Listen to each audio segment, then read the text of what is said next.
নমস্কার বন্ধুরা, তোমাদের সকলকে স্বাগত জানিয়ে আজকের ভিডিওটা শুরু করছি। আর এই বছর অর্থাৎ 2024 সালে শনি জয়ন্তী কিন্তু পড়েছে 6 জুন।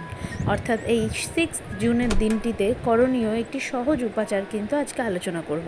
আমরা সকলেই জানি যে শনিদেব কিন্তু কর্মফলদাতা, তো সেই অর্থে শনিদেবকে সন্তুষ্ট রাখতে পারলে জীবনে চলার পথটা কিন্তু অনেকাংশেই সুগম হয়।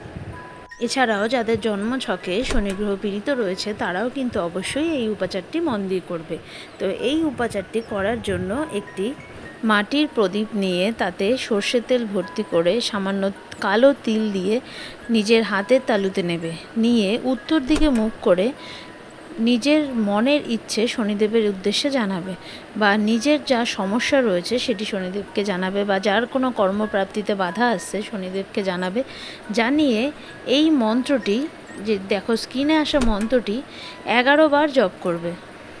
এরপর বাড়ির উত্তর দিকে মুখ করে প্রদীপটিকে চালিয়ে দেবে।